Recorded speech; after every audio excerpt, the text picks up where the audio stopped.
very good morning and welcome to this morning's edition of the S101's Visual Radio for the Newsfirst team. I'm Jed Abdeen. We start off with a look at your headlines. Newsfirst headline. And in headlines, Global North's failure in climate change financing. Sri Lanka and Indonesia pledge strong bilateral ties. Economic transformation bill to Parliament. Iran sets June 28th to elect new president. WTA signs multi-year partnership with Saudi PIF.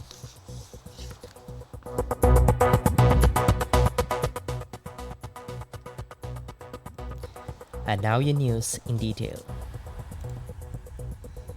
In local news, President Ranil Wickremesinghe delivered a speech at the 10th World Water Forum held in Bali, Indonesia yesterday, highlighting the stark contrast between global funding priorities, pointing out the willingness of the Global North to fund death and destruction in Ukraine while showing reluctance to finance measures to combat climate change. Accordingly, President Wickremesinghe proposed a 10% levy on the annual profits of global tax evasion assets deposited in tax havens, estimated at $1.4 trillion annually. He suggested that funds raised through this levy could support blended finance projects focused on climate change adaptation and mitigation. In his opening remarks, President Wickremesinghe extended his gratitude to President Joko Widodo of Indonesia for hosting the event, which centers around the theme Water for Shared Prosperity. He praised Indonesia for its leadership in promoting the sustainable management of lakes resolutions at the UNEF5, emphasizing the collective responsibility in managing water resources essential for all life and ecosystems.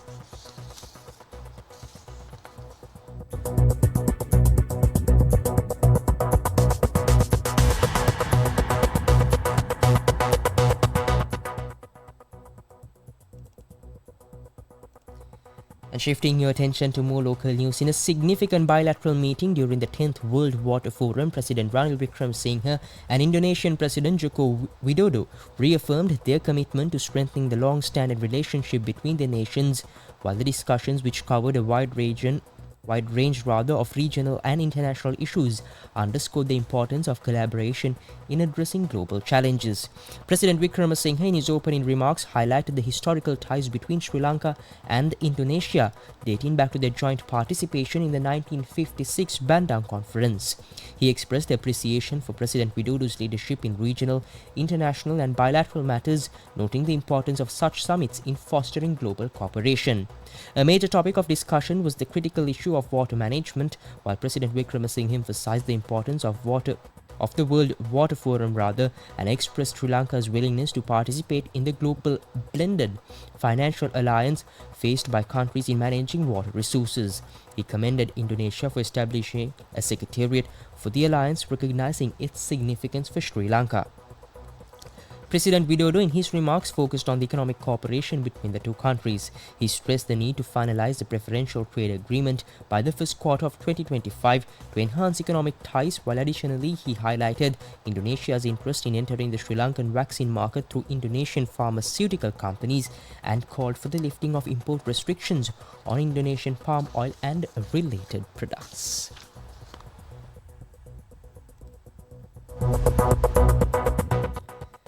And also shifting your attention towards more local news, Acting Finance Minister Shihan Semesinghe announced plans to introduce two significant bills to Parliament on the 22nd May aimed at bolstering the country's economy. These bills, the Economic Transformation Bill and the Public Financial Management Bill, are designed to enhance the management of public finances, thereby safeguarding against future economic downturns. Minister Semesinghe made this announcement during a press conference at the Presidential Media Center today, themed Collective Path to a Stable Country. Up next is international news.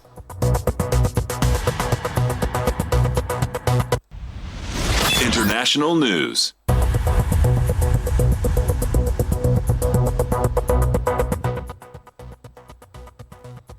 And in international news, according to Mehr news agency, Iran announced it will hold presidential elections on the 28th June following the martyrdom of President Ibrahim Raisi and his entourage in a helicopter crash on Sunday.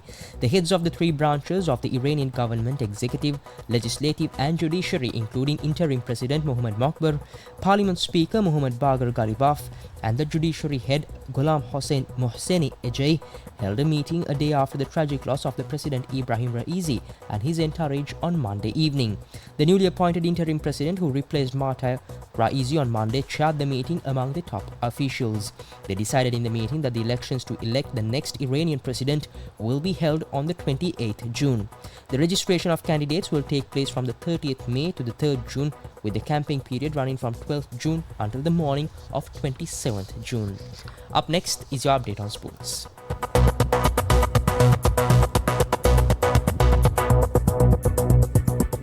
Sports news. And finally, in sports, the Saudi Public Investment will become the first ever naming partner of WTA's rankings, the two organizations announced as part of a multi-year partnership. The announcement marks the PIF's latest foray into tennis after men's ATP Tour also signed a multi-year strategic partnership earlier this year. The announcement marks the latest move in a dramatic shift by the women's tour, which was previously reluctant to embrace Saudi partnership. With that, we wrap up this morning's edition of the S101's Visual Radio. For the Newsfirst team, I've been Jawad Abdin. Thank you for watching.